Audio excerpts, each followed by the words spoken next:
Olá, meninas e meninos. Hoje, tô gravando uma aula também que eu já dei presencialmente e é sobre os indígenas, os índios, os gentios. Foi um pedido que uma menina me pediu há muito tempo, mas acabei esquecendo e agora eu lembrei, que ela me pediu para falar sobre os índios, a origem, como é que eles chegaram na América, etc. Então, espero que vocês gostem, tá? Bom, indígenas, índios e gentios. Qual é a diferença? Indígena vem do latim in, dentro, mas gen, nascido, nativo. Então, o que é um indígena? É um nativo do lugar, nascido num lugar, tá? E índio? Índio foi um nome dado por Colombo quando chegou na América. Ele achou que tinha chegado às Índias, porque o objetivo da viagem dele era chegar a fontes de especiarias nas Índias. Chegou na América Central e ele achou que tinha chegado às Índias. Então deu aos habitantes, aos grupos de indígenas que ele viu, de índios. Bom, e o gentio? O que é gentio? Gentio era um nome utilizado pelos jesuítas. Eu vou falar sobre os jesuítas. Gentio ou pagão designava o oposto de cristão, aquele que não era cristão. Então, os jesuítas chamavam os índios de gentios, tá? Bom, agora eu vou falar a origem dos indígenas na América como um todo. Antropólogos e geneticistas concordam que a grande maioria dos indígenas chegaram à América a partir da última era glacial, ou era do gelo. Eles teriam vindo da Ásia, atravessaram o chamado Estreito de Bering e chegaram na América. Apesar que tem alguns antropólogos e também geneticistas que acham que, além deles passarem o chamado Estreito de Bering, também podiam ter chegado por embarcações, por rotas costeiras. Bom, as duas possibilidades. Agora eu vou dar uma paradinha para falar, dessa era glacial ou era do gelo e para falar do Estreito de Bering. Primeiro eu vou falar sobre o Estreito de Bering. O Estreito de Bering, como vocês sabem, é um espaço marítimo de 85 quilômetros que separa a Ásia da América do Norte. Mais precisamente, a Rússia do Alasca. Tá? Vou falar depois que esse Alasca, que é um estado norte-americano, é um dos 50 estados dos Estados Unidos. Tá?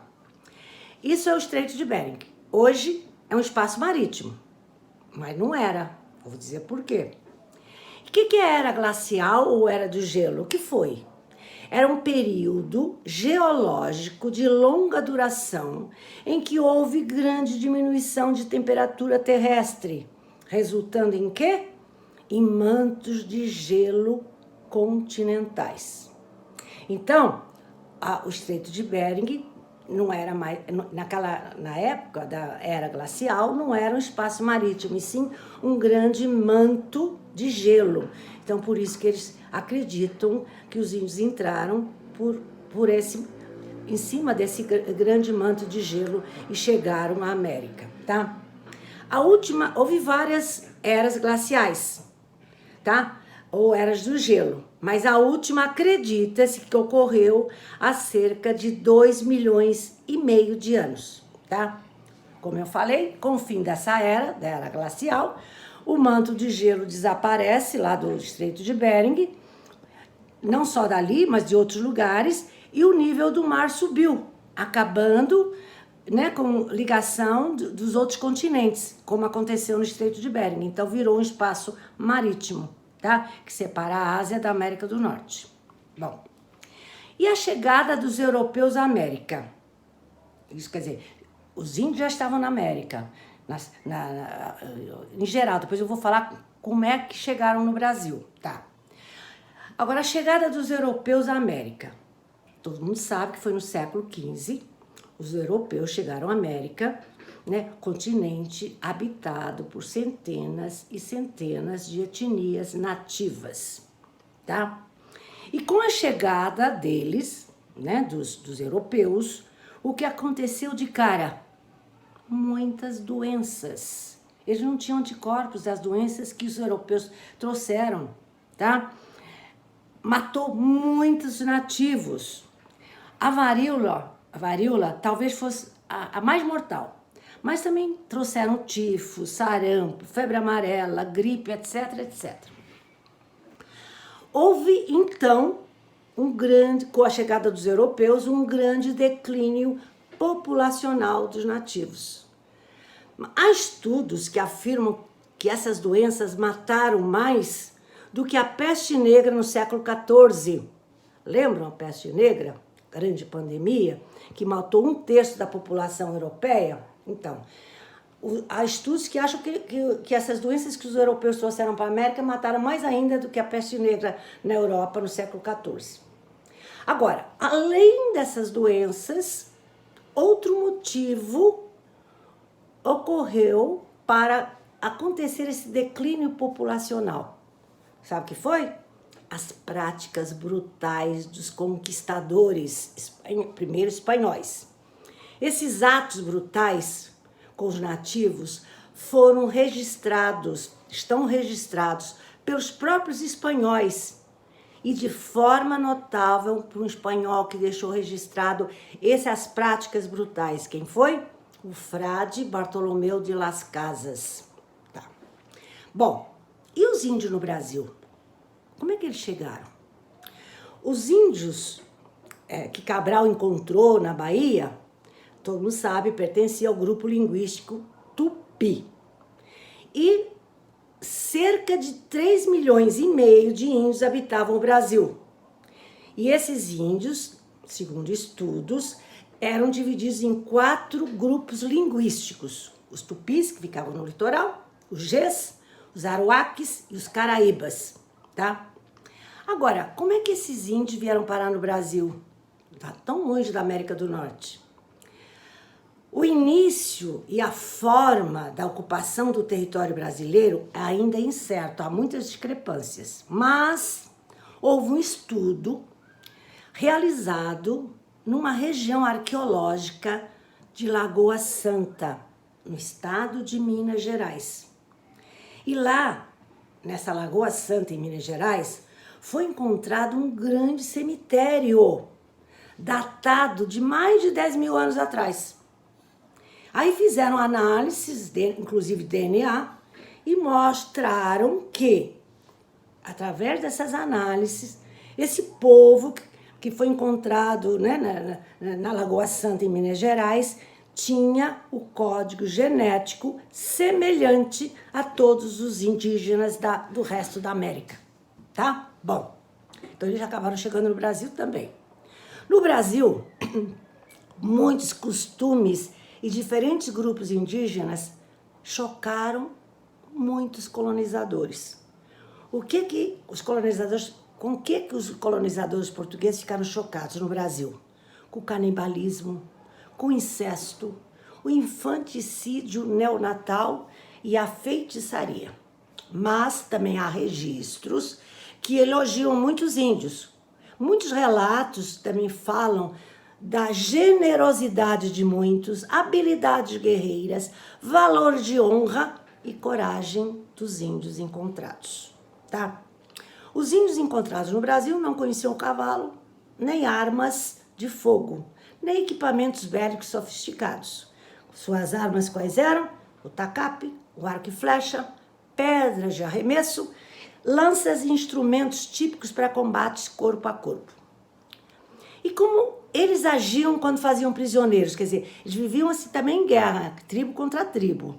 E aí faziam prisioneiros, os que ganhavam esses embates. E como é que eles agiam quando faziam prisioneiros? Está registrado. Os prisioneiros que perdiam a guerra de uma tribo contra outra, não ficavam confinados. Porque se eles fugissem, representaria vergonha e desonra. Então eles andavam soltos, mas eram prisioneiros. Eram bem tratados, bem alimentados e cuidados até o momento de serem mortos. Isso segundo relatos. Bom, todo mundo sabe, aprendeu na escola, do papel importante que os jesuítas tiveram em relação aos índios brasileiros. Então, tem que falar quem eram esses jesuítas, né? Por que eles vieram para aqui, para o Brasil, logo no começo da colonização? Bom, vocês sabem que existiu a Reforma Protestante liderada por Martim Lutero, que foi a divisão da igreja, né? Em 1517, com aquelas 95 teses, também já dei essa aula. Bom, com a Reforma Protestante, houve um grande e rápido avanço do protestantismo, o que ameaçava a soberania da Igreja Católica. A Igreja Católica precisou agir para brecar esse rápido avanço do protestantismo. Então, o que fez a Igreja? Realizou a chamada Contra-Reforma, considerada como uma reação da Igreja Católica ao avanço do protestantismo, tá? Nesse movimento, a Igreja tomou várias atitudes. E uma das atitudes ou realizações da Igreja na Contra-Reforma foi a criação da chamada Companhia de Jesus em 1534. Voltada para onde? Para a cristianização do Novo Mundo, como era chamada a América.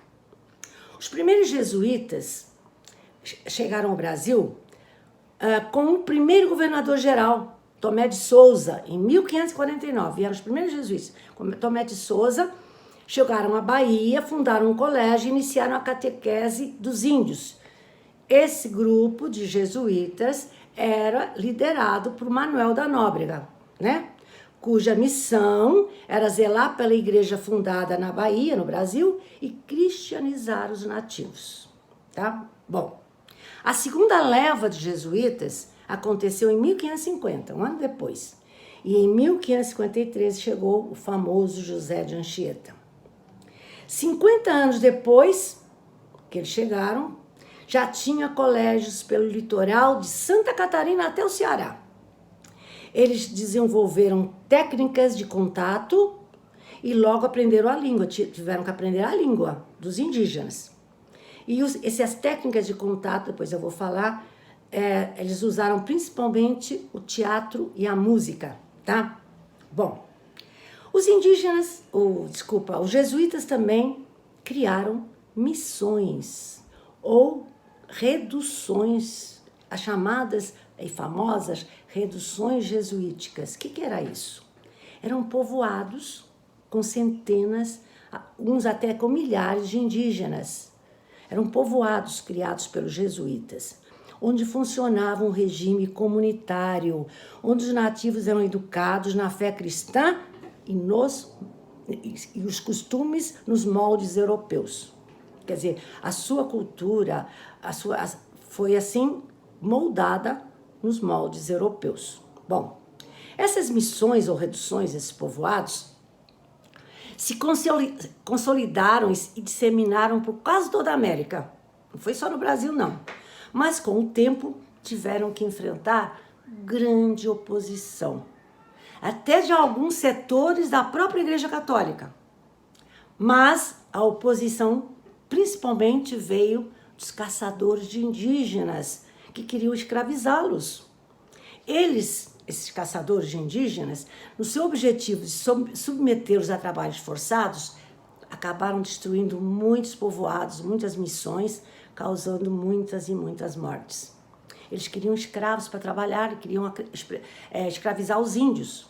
Bom, vamos voltar para as missões ou reduções. Durante muitos anos, as missões, como um todo, conseguiram realizar seus propósitos. Catequese, cristianização. Mas também, com o tempo, os jesuítas se tornaram suspeitos de criar impérios independentes. Então, teve início uma série de campanhas difamatórias contra esses jesuítas que comandavam essas reduções, que acabou no século XVIII, 1759, na expulsão dos jesuítas das colônias e na dissolução da ordem em 1773. Com essa ação, a expulsão dos jesuítas das colônias, houve a dispersão dos povos indígenas, tá? Sobre esse tema, mérito ou não das missões, tem sido objeto de muitos debates e até hoje ninguém chegou num acordo, né? Até hoje uns acham que sim, outros acham que não. Bom, para finalizar, como eu falei, a música e o teatro eram muito utilizados pelos jesuítas para sua campanha de cristianização. José de Anchieta, que eu falei que veio em 1553, José de Anchieta deixou ele realizou várias peças de teatro. Ele realizou e foram encenadas por crianças indígenas. Então, José de Anchieta, essas várias peças que ele escreveu foram encenadas por muitas crianças indígenas. Bom, eu vou terminar a aula, né, voltando lá ao Estreito de Bering, que separa o Alasca da Rússia, tá? A Ásia da América do Norte. E vou falar um pouquinho do Alasca. O Alasca é um dos 50 estados dos Estados Unidos, tá? E o maior em extensão territorial, mas é o menos povoado dos 50 estados. Sua capital é Juneau, tá? O Alasca foi comprado do Império Russo em 1867. E em 1959, o Alasca foi elevado à categoria de estado. Hoje, os Estados Unidos são formados por 50 estados. Os últimos a fazerem parte foram Alasca e o Havaí, em 1959. A capital do Havaí é Honolulu. Vou ficar por aqui. Espero que vocês gostem, tá? Beijos!